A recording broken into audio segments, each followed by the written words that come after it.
하나님의 말씀 역대상 20장 1절에서 8절까지 말씀입니다. 역대상 20장 1절에서 8절.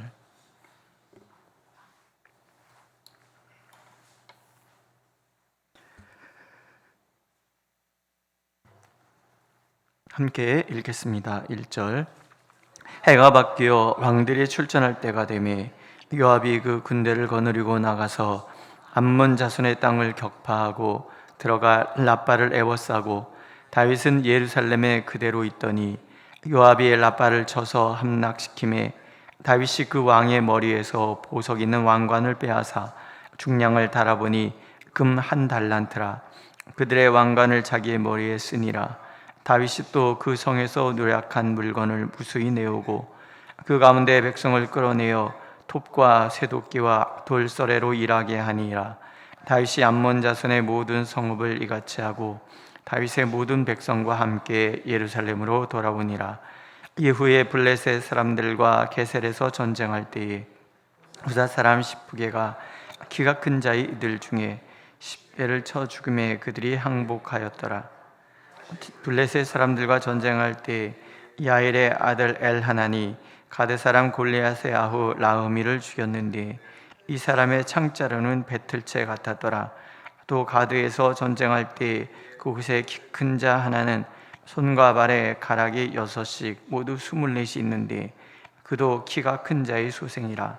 그가 이스라엘을 능욕함으로 다윗의 형 시므아의 아들 요나단이 그를 죽이니라. 가드의 키 큰 자의 소생이라도 다윗의 손과 그 신하의 손에 다 죽었더라. 아멘. 우리는 하눌이라는 어리석은 왕과 그 신하들, 그리고 믿음의 사람 다윗과 그 신하들의 모습이 너무나 대조되다라는 것을 우리가 성경을 통해서 알 수가 있습니다.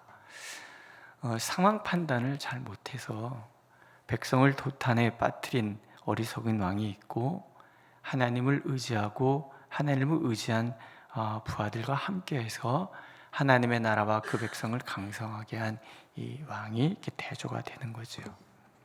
이제 다시 왕들이 출전할 때가 되어서, 그러니까 이제 전쟁을 아무 때나 하는 것이 아니라 할 수 있는 그 시기라는 것이 있잖아요.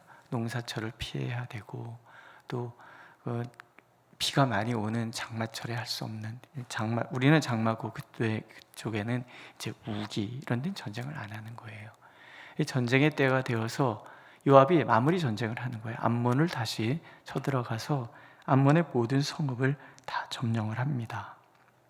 그리고 마지막 승리는 다윗 왕이 등장을 해서 모든 전쟁을 마무리를 하죠. 결국은 그 왕도 그렇고 그 나라 다 백성들이 톱과 쇠도끼와 돌서래로 일하게 만들었다. 다윗이 그렇게 만들잖아요. 결국은 이스라엘의 종이 되는 거예요. 어리석은 판단에 의해서 화평의 조약을 잘 이루어갔으면 될 것을 그러지 못한 것 때문에 본인도 망하고 나라도 망하고 그 백성들이 다 종이 되게 하는 그런 일이 벌어지고 마는 거죠. 그러니까 하나님의 지혜로 무장된 사람과 그렇지 않은 사람이 어떻게 다른가? 그러니까 하나님이 함께 하시는 사람들과 하나님과 관계없이 세상의 지혜, 자신의 지혜로 살아가는 그 사람들의 삶이 어떻게 대비가 되는가 하는 것을 우리가 알 수가 있는 거예요. 그러면서 그 왕은 왕관을 금 1달란트 짜리 왕관을 써요. 1달란트가 얼마냐면 금 1달란트가 전문직 기술자의 1년 연봉을 30명분에 해당되는 거예요. 그러니까 전문직 기술자의 연봉이 어느 정도인가 대충 가늠이 안 되는데, 예를 들어서 한 연봉이 한 7천만 원이라고 쳐도 그 30명분이니까 20억짜리 왕관을 쓰고 있는 거예요. 어리석은 데다가 백성을 위하지도 못하는 왕이 자기 스스로의 영광을 위하여 20억짜리 금관을 만들어서 머리에 쓰고 있는 거예요. 결국은 그걸 다윗이 써요. 자기 스스로가 감당하지 못할 관의 무게를 탐내다가 결국 자기도 망하고 그 영광을 다른 사람에게 빼앗긴 사람이 바로 한운이라는 왕이라는 거예요. 이 왕관이라는 것은 무게가 있는 거잖아요. 감당할 만한 능력이 돼야 되는 거예요. 하나님께서 원하시는 감당할 만한 능력이라는 것은 다른 거 아니에요. 역대사에서 반복해서 들려주시는 것은 하나님을 전심으로 의지할 줄 아는 사람은 감당할 무게가 있는 사람이고, 자기 소견에 옳은 대로 살아가는 사람들은 감당할 무게가 없는 거예요. 다윗은 하나님의 은혜로, 하나님의 지혜로 무장하여서 전심으로 하나님을 바라보고 살았기 때문에 그 무게를 감당할 능력이 되고 하나님께서 그 관을 씌워주시는 거예요. 오늘 우리도 다 마찬가지예요. 내가 욕심을 부린다고 하여 관의 무게를 감당할 수 있는 것이 아니고, 내가 하나님의 택함 받은 종으로서 하나님께서 내게 부르신 그 자리에 하나님이 나를 보내셨다는 것, 그것을 알고 하나님을 전심으로 의지하는 사람을 하나님은 높여주시는 거죠. 능력이 있기 때문에 어떤 일을 맡기시는 것이 아니라 그 능력을 구하는 자들에게 하나님은 능력을 맡기시는 거예요. 자리를 맡기시는 거예요. 사역을 감당하도록 만들어 주는 거죠. 그러니까 우리가 할 수 있는 일은 한 가지밖에 없는 거예요. 전심으로 하나님을 바라보고 전심으로 하나님을 의지하여서 하나님이 나를 붙들어 주시기를. 나는 능력 없지만 하나님 능력 주시면 나는 능력 있는 사람이 되고, 나는 지혜가 없는 사람이지만 하나님께 지혜를 구하면 지혜의 영이 임하셨을 때 나는 지혜로운 사람이 돼요. 구약 성경의 모든 사람들, 신약도 마찬가지죠. 오직 성령이 너에게 임하시면 너희가 권능을 받고 나의 증인이 되리라. 하나님을 전심으로 의지하는 자, 전심으로 하나님을 바라는 자에게 하나님의 능력이 임하시고, 하나님의 능력이 임하시면 그것을 감당할 수 있는 삶을 살아가게 되는 거예요. 그러니까 우리가 구할 수 있는 것은 한 가지밖에 없는 거예요. 하나님, 오늘도 나를 불쌍히 여기셔서 감당할 만한 능력과 지혜를 주시옵소서. 내게 지혜와 능력이 없다고 해서 좌절할 것도 아니에요. 오직 하나님을 감당하는 사람, 바라보는 사람에게 하나님은 능력을 주시는 거예요. 이어지는 다윗의 용사들의 이야기가 나와요. 맨 마지막 절이 이렇잖아요. 가드의 키 큰 자의 소생이라도 다윗의 손과 그 신하의 손에 다 죽었더라.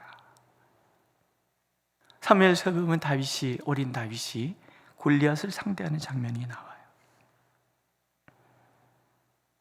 물맷돌 5개와 그냥 간편한 목장 차림으로 골리앗 앞에 나가요. 골리앗이 비웃었어요. 전장터에서 잔뼈가 굵은 대용사예요. 꼬맹이 하나가 돌멩이 몇 개 들고서 물맷돌 들고 이러고 나오니까 얼마나 웃기겠어요. 근데 다윗이 골리앗에게 외친 말이 뭐예요? 너는 칼과 창과 단창으로 내 나아오거니와 나는 만군의 여호와의 이름, 내가 모욕하는 이스라엘 군대의 하나님의 이름으로 내게 나아가노라. 그리고 승리하잖아요. 오늘도 말씀에 나오죠. 가드의 손발에 이 육손이가 있었어요. 큰 자의 소생, 이스라엘을 능욕해요. 골리앗이 이스라엘을 능욕한 것처럼 똑같이 이스라엘을 능욕해요. 그랬더니 다윗의 형 시므아의 아들 요나단이 그를 싸워서 이겼어요. 다윗이 골리앗을 물리친 것처럼 다윗의 부하들이 골리앗과 같은 키 큰 자들의 소생들을 다 물리쳐요. 세상에서는 누구보다도 거인이라고 그러고 용사라고 그러고 싸움터에서 잔뼈가 굵은 큰 용사라고 얘기할지 모르지만 믿음의 사람 앞에는 아무것도 아니라는 거예요. 다윗처럼 만군의 여호와의 이름, 살아계신 하나님의 이름을 의지하여 나가는 자들 앞에는 육손이 아니라 어떤 거인이라도 그 앞에 설 수가 없는 거예요. 하나님의 나라가 어떤 나라인가 하는 거예요. 다윗 혼자 믿음의 사람이라고 해서 그 나라가 완성되는 것이 아니라는 거예요. 다윗 밑에 다윗과 함께하는 믿음의 용사들이 있어요. 오직 하나님의 뜻을 구하였던 요압이라는 장군이 있고 아비새라는 장군이 있고 이런 거인들과 싸워 이길 수 있는 믿음의 용사들이 있는 거예요. 그 믿음의 용사들이 모여서 하나님의 나라, 강대한 하나님의 나라를 이루는 거라는. 에베소서에서 교회를 설명할 때 예수께서 머리가 되시고 우리는 다 지체라 그랬어요. 믿음의 사람 한 사람 한 사람이 모여서 정말 강대한 하나님의 나라, 강력한 교회가 되는 거지. 어떤 한 사람에 의해서 움직여지는 공동체, 나라, 교회는 약한 거예요. 정말 우리 교회가 건강한 교회, 아름다운 교회가 되려고 그러면 우리의 성도 한 사람 한 사람이 믿음의 용사가 되는 거예요. 만군의 여호와의 이름으로 나가는 사람, 만군의 여호와를 의지하며 살아가는 사람들이 많아지면 많아질수록 교회는 강력한 힘이 생기고 그 강력한 힘으로 죽어가는 이 세상을 살려내는 생명선이 되는 구원의 방주가 될 수 있는 거죠.